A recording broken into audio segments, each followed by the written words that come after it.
If starting your dream business is on the top of your to-do list in 2022, or maybe you've dreamed about starting your own business for forever, but you've hesitated, I have something special for you.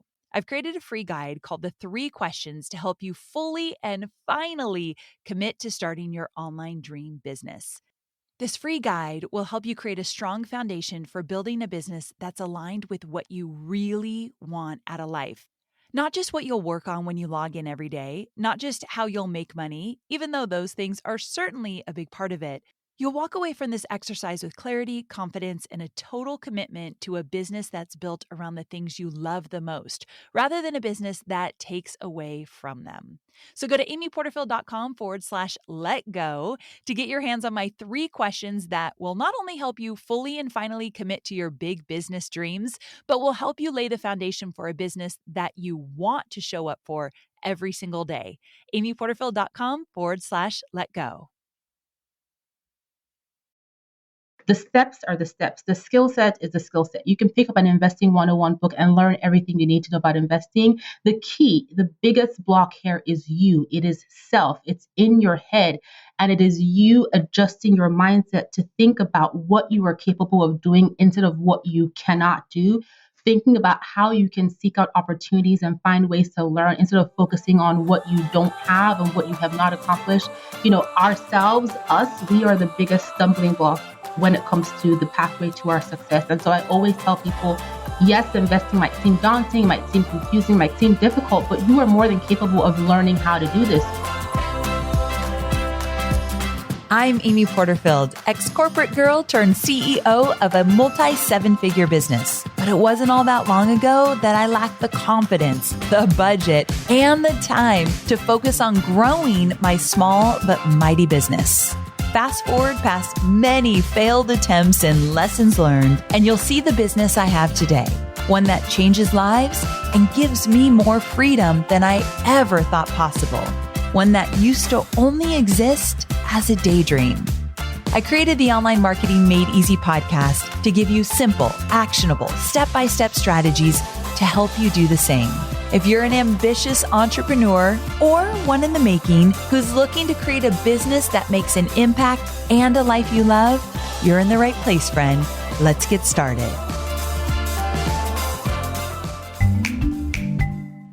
If you know me, then you know that the Goal Digger podcast, hosted by my friend Jenna Kutcher, who is also part of the HubSpot network, is one of my favorite podcasts. What I love about Jenna's podcast is that she shares life and business tips, from productivity hacks and business strategies and mindset shifts to daily inspiration and so much more. Episode 528, it's called Surprise, I Wrote a Book. It gave me all the feels because she shared the real raw story of what inspired her to write her very first book, and she shared her process. So good. Listen to the Goal Digger podcast wherever you get your podcasts. And now back to the show. Well, hey there. Welcome to another episode of Online Marketing Made Easy. Today, you are in for a very special treat. But before we get there, how's your year going? We survived the first month of 2022 at the time of this recording. So if you're listening to it right when it went live, we made it, my friend. January for me was fantastic. I was determined to stick with my goals that I set at the beginning of the year and not be a statistic. I know that usually by the middle of January, most people are forgetting about their goals. They've thrown them out the window. I've done it for countless years. I hate to admit it. And I thought, I'm not being another statistic. I have to do this different this year because I want to feel different in 2022. I want to show up differently. I want to be a better person for myself, for my marriage, for my business, for my friends.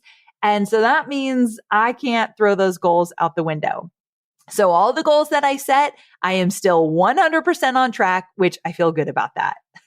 So anyway, I guess I'm just patting myself on the back. You don't need to hear me brag about myself. I'm just very, very happy that I'm sticking with it. Also, Mel Robbins has a text group that she brought some of her girlfriends together, and we're doing this really cool thing where she's helping us stay accountable. And that has been mind blowing to me. Just the fact that I have somewhere to go every single day. There's certain things that we do every single day. I don't want to give it away until she talks about it, but she's testing out these really cool ideas of accountability, and it has been a game changer. So if you're struggling right now, and if you feel like you're not sticking to the goals you set, or you're not starting out the year as you want, or heck, if you're listening to this 6 months into the year, it doesn't matter. Get an accountability group. Find a few friends, get together in a group chat, text messaging, and just make some commitments to each other and check in daily. I know that doesn't sound like a huge leap, but little small steps move mountains if you're consistent. And that it's really made a difference for me. So anyway, something to think about. Okay. So my team and I noticed that there are a lot of top podcasts out there about investing, especially women and investing. And we thought, you know what? I bet our audience would eat up this topic. Now, I know I've got some gentlemen on the show, and even though we're going to talk about investing for women, 90% of this episode can apply to you as well. So do not skip it. Do not move on to the next. Hopefully you're listening as well. But we are talking about investing. And when we started brainstorming who we wanted to bring on to talk about investing, especially as women and as entrepreneurs, we immediately thought of Bola Sokunbi. She's the founder of the largest financial empowerment platform for women, Clever Girl Finance, the go-to expert for investing. And whether you're an experienced investor or you're just starting out, and she's a mom of twins. So Bola is a certified financial education instructor, a finance expert, best-selling author, speaker, writer, podcaster, social media influencer, and growth strategist. She's been featured by Time, Money Magazine, Fortune, and Good Morning America, just to name a few. So today we're diving into all things investing. She's going to break it down for those that are new to all of it. And she's sharing how to be a smarter investor, personally and professionally, and what to invest in as an entrepreneur. And if we really have to wait till we're 65 to retire, and we're getting into so much more. I love this conversation so very much because we really talked about not only the basics, but then some really tried and true battle-tested strategies for saving and investing. I think it's a really great place to start. So you're going to gain a ton of insight from this interview. I just know it. So turn off all distractions, get ready to take some notes, at least some mental notes. Let's get started. Bola, thanks so much for joining me on this episode. I have been looking forward to this all week. Thank you for having me. I am so excited to be here and to chat with you, Amy. Well, this is a hot topic for sure. And I have so many questions for you. So I'll dive right in. And I kind of want to start at the beginning. Can you share with us a little bit about who you are and how you got interested in investing, and specifically Clever Girl Finance as well? Yeah, so my name is Bola Sokunbi. I'm the founder and CEO of Clever Girl Finance. We are a completely free empowerment and course platform for women where we help women achieve their financial goals so that they can live life on their own terms. And I'm also the author of the investing book called Grow Your Money. And I got started with investing, coming out of college and wanting to save money. As a child of immigrants, I just really wanted to save money and make my parents proud. I had never earned that much money before. I was earning $54,000 before taxes. And I managed to save a substantial amount of money. And I remember going to a financial advisor's office because I was like, okay, if I want to invest, I need to speak with a professional. And sitting in his office and just feeling so annoyed because all he was focused on was, where did I get the money? Do I have a rich boyfriend? Are you married? He was asking me all these inappropriate questions. And it took me a while to catch on because initially I was like, okay, maybe he's asking so that he can determine, my income, my spouse's income. And I'm like, no, I'm single. I saved this money. But it was so patronizing. And so I left the office and I was like, I'm going to teach myself how to invest. And so that's pretty much how I got started. The story behind Clever Girl Finance ties into my investing story. And it's just really inspired by my mom. My mom got married at 19 years old. had 4 kids, did not have a college degree, had a high school diploma, and she married an older guy in his 30s, my dad. And she got to a point in her own 30s where she started to see things with her friends that she didn't like. She was seeing friends trying to leave abusive relationships and they couldn't. She was seeing, friends wanting to start businesses, but they didn't have any funding because they were not aware of the family finances. And she was unfortunately seeing a few friends who lost their spouses and the families would just come in and take over everything. And my mom decided that she didn't ever want that to be her. So she took it upon herself to go back to college with 4 kids. I went to all of her college classes with her. And she eventually became the breadwinner of our family when my dad went through a financial downturn. And so my mom's story and her journey very much inspired me to want to achieve financial wellness as soon as I started earning money and, wanting to invest my money and also build real wealth. Oh, I love that the story stemmed from watching your mom do really amazing things like that, and it inspired you as well. Yes. So can you give us a brief overview of investing for our audience? I just want to make sure we're all on the same page, like almost like an investing 101 quick chat. Yes. So in simple terms, investing is how you grow your money. It is essentially you putting your money to work for you to make you more money. And what's key about investing is that it helps you beat inflation, right? So a lot of people put their money in savings accounts. But the problem with savings accounts is that as time progresses, as years go by, the value of your dollar is actually less because of inflation. So inflation in the US is about around 2.5%, but your average bank account, even your high interest savings account, is giving you like 1.1%, 1.8%, very low interest rates. And so you actually lose money when you have it sitting in a savings account with no purpose. And so investing helps you beat inflation. And the way it does this is through the power of compounding. This is when your money is making money from your money making money through dividends, which is earnings that companies pay you when, the value of their stock goes up, and through appreciation from the value of your investment. And so when it comes to investing, there are different ways to invest, right? We all know about the stock market. That's one way to invest. And even within the stock market, there are different ways to invest. You can invest in bonds, in funds, in individual stock. You can invest in real estate, in rental real estate, in residential real estate, in hotels and tourist destinations. You can invest in farmland, and you can also invest in small business. You can invest in your own business as an entrepreneur or the business of other people. So, there are many different ways to invest, but at the baseline, investing is essentially how you grow your money for yourself and how you put your money to work. Okay. So now that we've got our baseline, tell me this. How can you get started investing and how can you make sure that you are a smart investor? And I want to be clear, you're talking to a lot of people that are either just getting started with their business, so they might not have a lot of money to invest yet. However, I still want to encourage them to invest.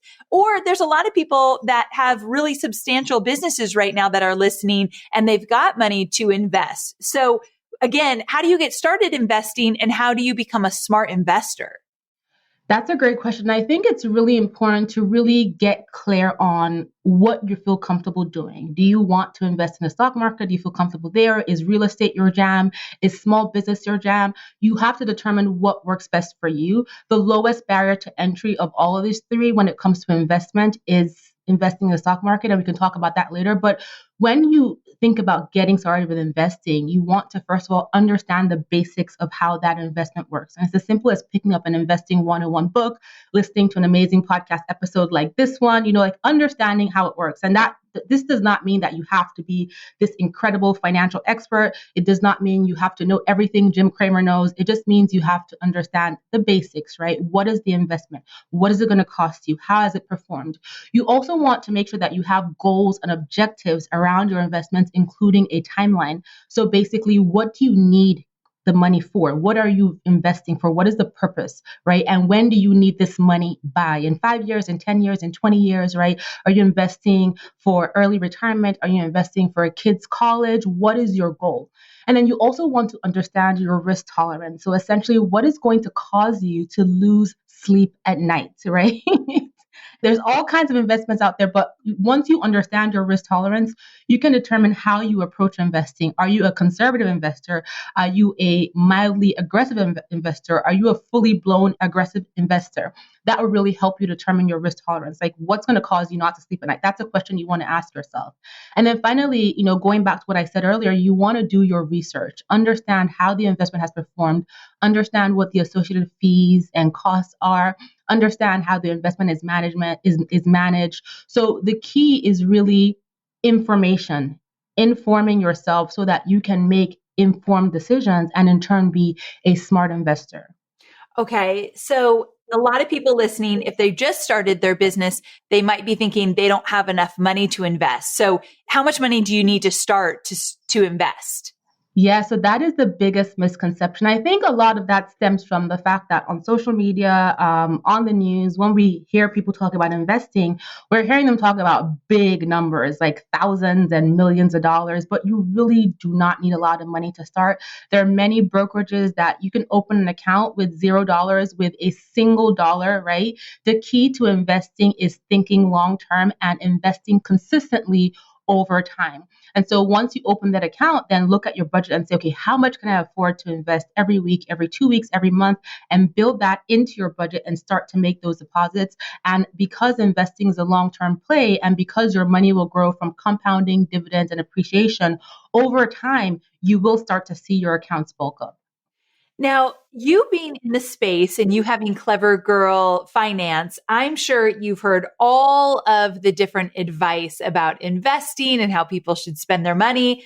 And I'm curious, what is some advice that you've heard along the way, especially as a woman? What's some advice you've heard along the way from other experts that you're like, no, I don't agree with that. I don't think that's the best way to go. Like, I know there's some stuff that probably rubs you the wrong way. Like, what is that?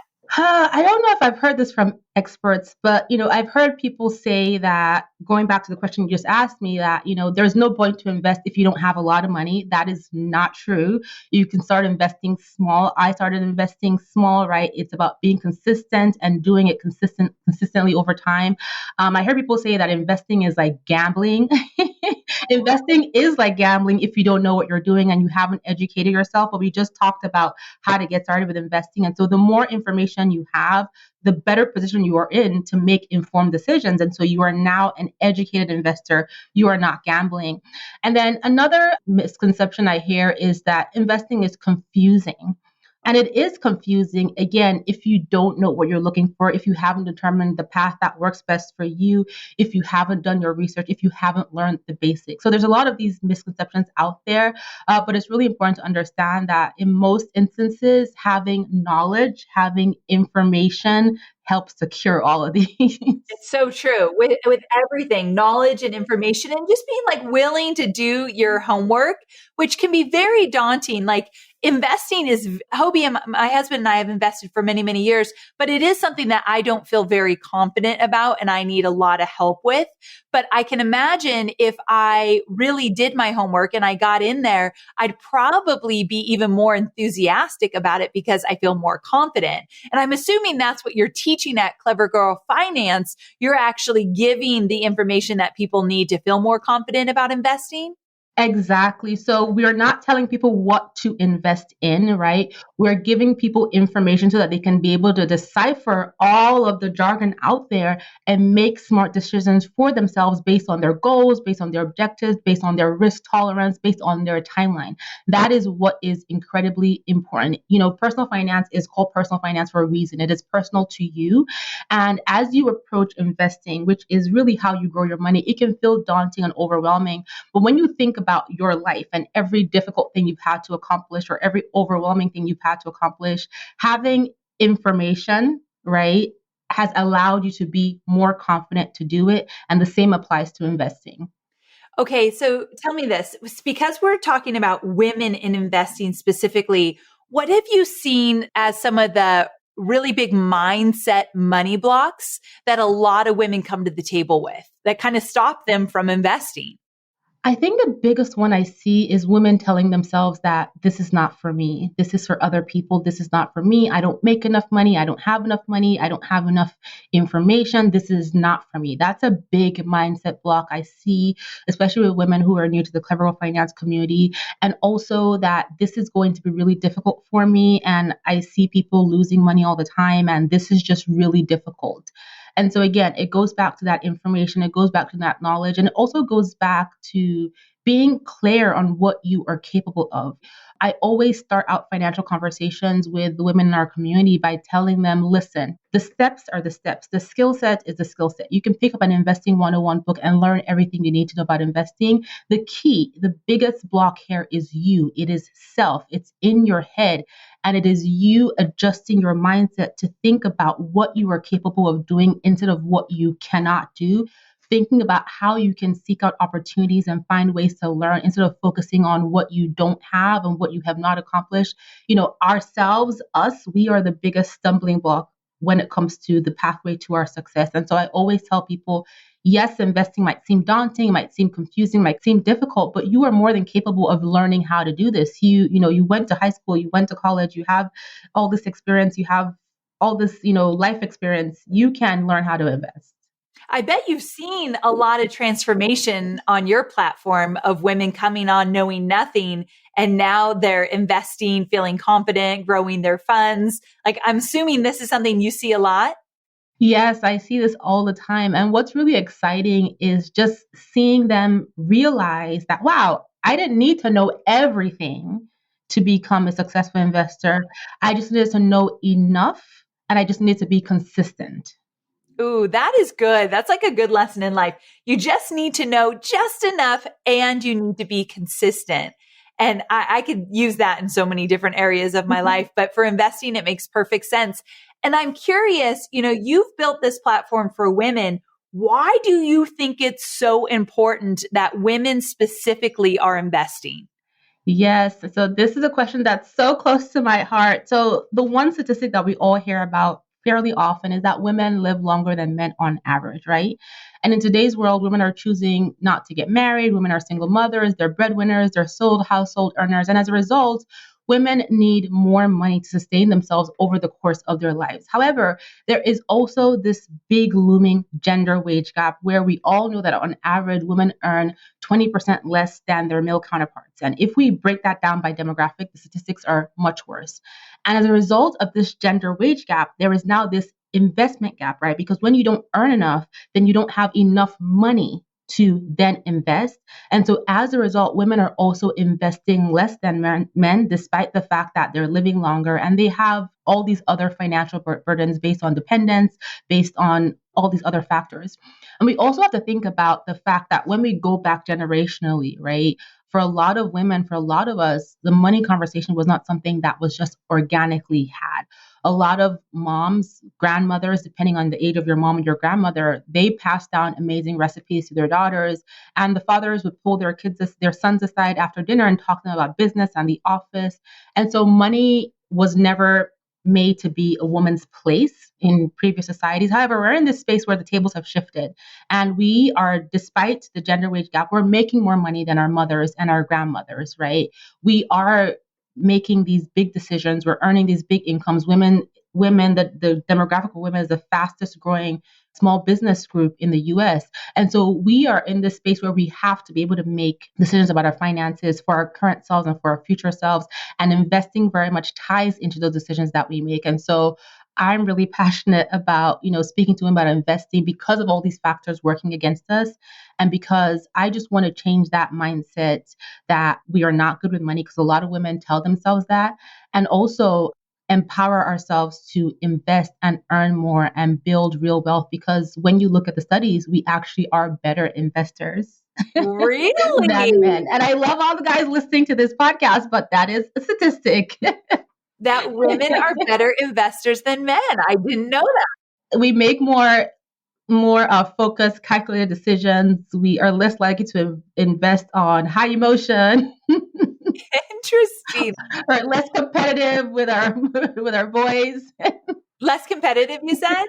Yes, when it comes to investing, like we will pick objective decision making over I'm going to compete with my friend Oh, to invest. gotcha. Well, there you go, lady. We are competitive though. That's something to be proud of right there. Yes.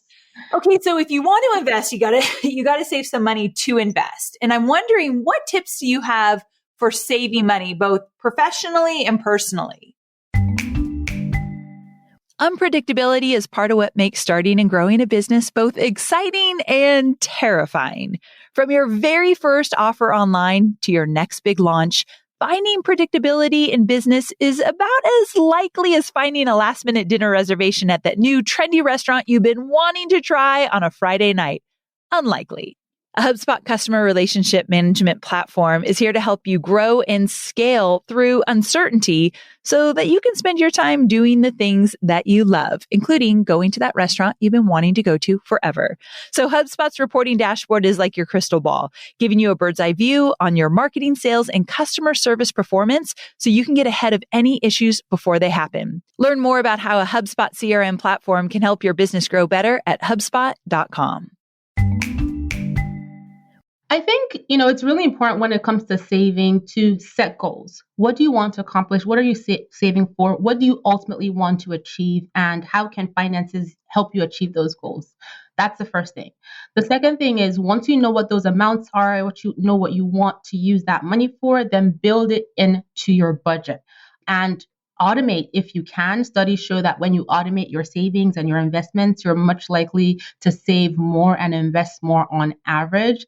And then stay focused and be patient. When it comes to investing, it is long term. So if you think about the history of the stock market, over the long term, it has averaged about 10%.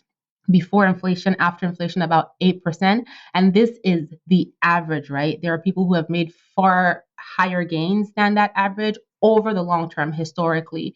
And so it's about thinking long term and staying focused on your goals that you want to achieve based on the money you're investing.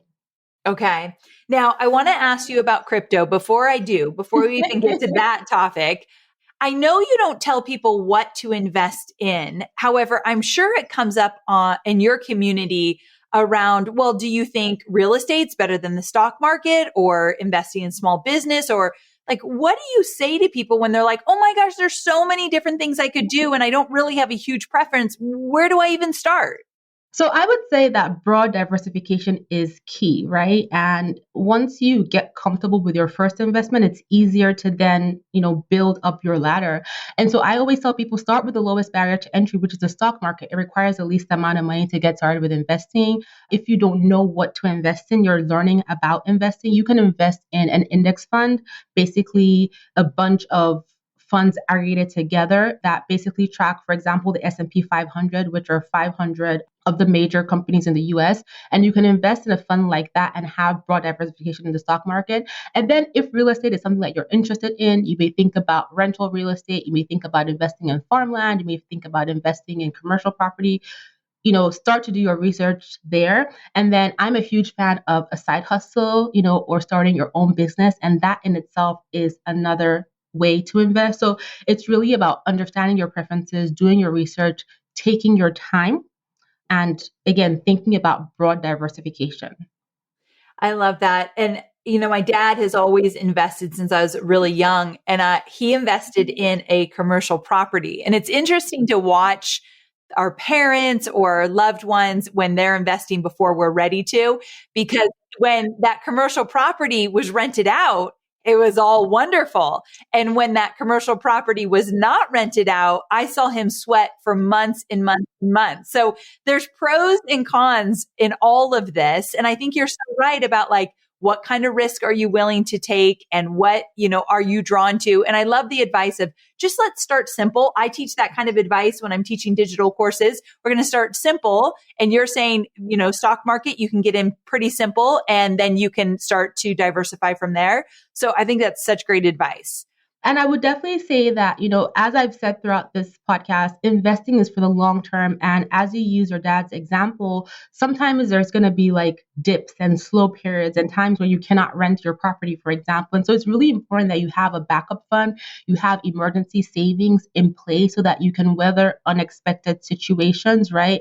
This way you don't have to cash out your investments in a panic, especially when there is a downturn or a not so great market happening in the short term. And so I always tell people, especially entrepreneurs, you want to have your personal emergency savings to cover your life situations, right? And you also want to have emergency savings for your business, for your side hustle, for your full-time business set aside to cover any unexpected situations in business as well. Great advice. That's something that I have. I haven't always had, especially in the early years. It was pretty slim there. But as my business grew, I definitely started to put those in place. And it does make me feel more secure for sure. Yes. Okay, so let's talk about the big question, cryptocurrency over traditional investing. What is your take on this? So cryptocurrency is here to stay. It's not going anywhere. I have my own cryptocurrency investments. I think it's very interesting. However, it's such early stage. When I think about cryptocurrency and I look at the headlines, I equate it to what I have learned about the gold rush. Yeah. And so I would say prioritize your traditional investing over cryptocurrency and don't invest what you are not willing to lose. Again, understand your risk tolerance, what's going to cause you not to sleep at night. And crypto is highly volatile and it goes through all kinds of swings.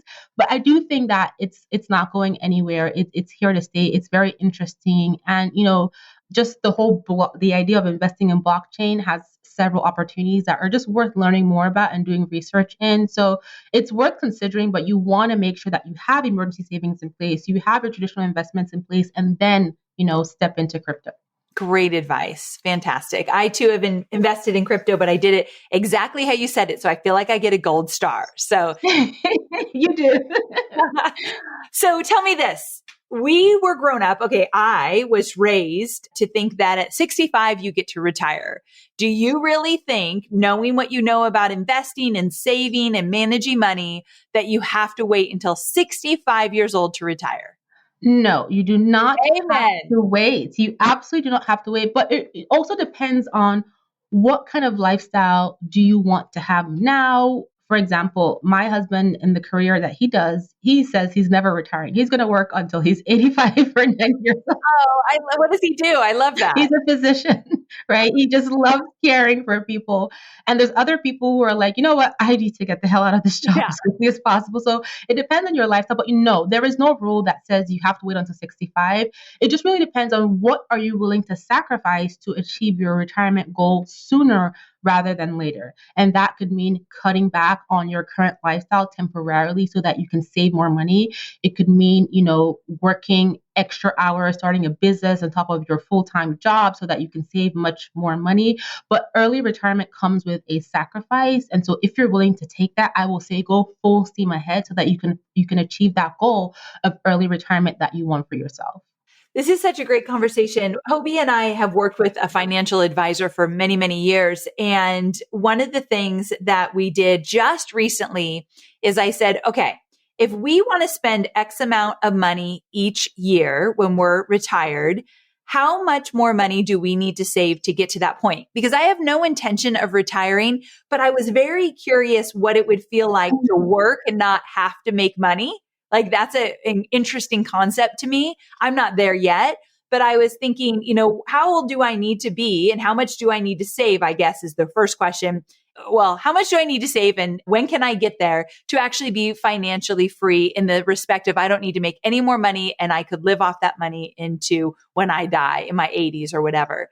And so that was super interesting, the numbers that they were sharing with us and what it looked like and how much we could save a year, because then we had some aggressive goals that if we want to chase them, we can. But you're absolutely right. That comes with some sacrifices. If we wanted to retire early, our lifestyle would have to change. But if we want to save that amount of money by, let's say, the time I'm 50, then we've got to tighten things up as well. So I think it's interesting to kind of look at, well, what needs to happen? And then we have to ask ourselves, are we willing to do it?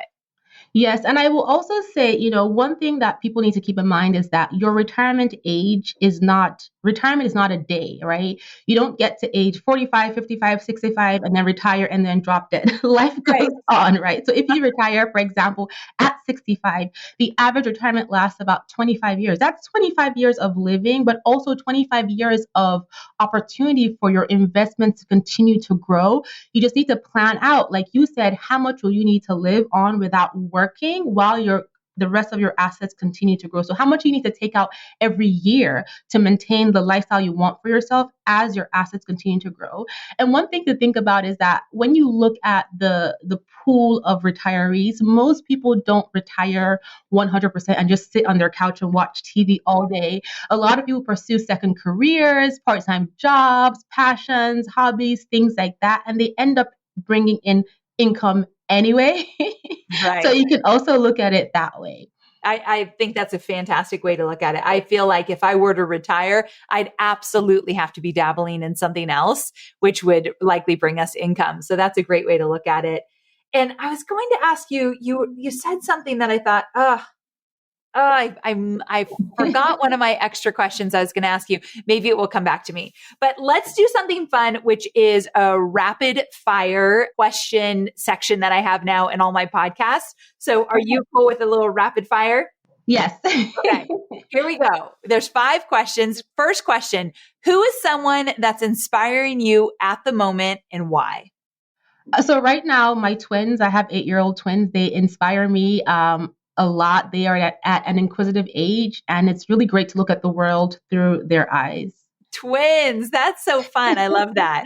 What is the best advice you've ever received? From my dad, penny wise, pound foolish. And that just basically means that if you cannot manage your money when you have a little, it doesn't matter how much you earn, you're not going to figure it out. So learn how to manage small so that you can manage big. Oh, great advice. I actually never understood what that term meant. So now I'm glad you explained it to us. What is the earliest memory you have of investing? Watching my mom run her side hustles, which were essentially investments for her. And then for me personally, when I started dabbling in investing, losing money in my first investment, which was Gap. I loved the Gap, but I had no idea what I was doing. And every time the investment dipped, I would sell. And it would dip, but I would sell. It would dip, but I would sell. I lost so much money. Oh my goodness. The early years of anything, right? Yes, of panic investing. Don't do that. Yes. What are your top favorite budget tools and apps? I am old school, so I love a spreadsheet. I'm an Excel junkie, and I Oh my gosh, love you my. couldn't be more opposite. I hate Excel spreadsheets. Oh, I love them. I think because I'm technical, also I have a computer science background, so I like to and I also love my pen and paper. Really? I love an old school girl. That makes me happy. I'm super old school. Okay, so what are a few of your favorite resources, like podcasts or books or blogs, beyond your own Clever Girl Finance, of course? But what are some podcasts and books and blogs that you love so people can get educated and get the knowledge they're looking for? Well, I will share 2 books that I constantly go back to that I just absolutely love. The first book is called No Excuses by Brian Tracy. He covers mindset, finances, just overall personal well-being. And this is a book I find myself rereading every few years. It's a fantastic book. And for entrepreneurs, especially in the content space and just social media and so much going on, one of my favorite books is Content Inc. by John Palizzi. And he just really talks about starting a side hustle in the digital age and how to create content, how to be effective with, keeping up with recreating every week, every month. And it's just such an excellent book. I love that you talk a lot about a side hustle because, as you know, I teach people how to create digital courses, whether that be as a side hustle for them or a full-time gig, but it absolutely is a way to make money that you could invest. And so it's interesting that you have a big focus on that. Yes, I'm a huge fan of a side hustle because a lot of people find themselves in this state of mind where they're limited by the income that they're earning and they're limited about their career potential. Well, I can never make this amount of money because that's not possible in my career. But if you're able to start a side hustle, there is no limit to what you can accomplish if you can execute it and if you can put your heart into it. And I know so many people who their side hustles have far exceeded their full-time income and then have become their primary source of income. And they've just broken the glass ceiling of that income limitation. And if you are smart with the money you earn from your side hustle, you can not only use it to invest, but it gives you the opportunity to help your family, give back to your community, and achieve your dreams and have impact in the way that you want to have impact. It gives you options, right? So I'm a huge fan of the side hustle. I'm all about breaking through that glass ceiling for sure. I remembered the last question I was going to ask you. It was killing me. I couldn't think of it. And that is, do you believe that everybody should have a financial advisor, or do you believe you can go without? It depends. I wouldn't say everybody should go without one because some people don't have time. Some people need someone to bounce their ideas off of. And some people just want to have that guidance, that hand holding, and that is perfectly fine. So it depends on how you feel, what your needs are. But I will say that don't go into meeting with a financial advisor assuming that they're just going to manage all your finances and you just have to get the statements, right? You have to be able to share your goals with them, share your objectives with them. They cannot read your mind. You have to be able to share with them your risk tolerance and also understand how they are investing your money if they do that for you. So it is essentially a relationship between you and your financial advisor. And you want to be comfortable knowing that the money you work so hard for is in good hands and that person's aligned with your goals, your objectives, your risk tolerance as they make decisions to invest your money for you.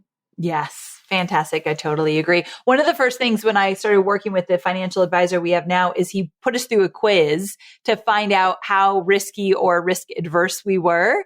And that was very eye-opening, especially because I invest with my husband and I was riskier than he was. And so we had to have these big conversations about that because it was our money. So I think you're totally right. Now that I think about my relationship with our financial advisor, we share lots of our goals and our dreams and what we want and where we want to contribute to the world. And we make sure they really understand us versus just like, here's all our money, go invest it. So yeah, I think that's such a great, important point. Okay, this has been fantastic. We covered all the major questions I wanted to cover. So tell my listeners more about where they can find you and Clever Girl Finance. Give us some details. Yes, so you can find me at clevergirlfinance.com. As I mentioned earlier, we are an online empowerment and free course platform. We have over 30 plus completely free courses to help you improve your finances. And you can also check out the Clever Girl Finance book series. There are 3 books in the series on personal finances, investing, and side hustles, and they're available everywhere that you purchase your books, including Audible. Fantastic. Thank you so much for being here. It was such a pleasure. Thank you, Amy. I appreciate it.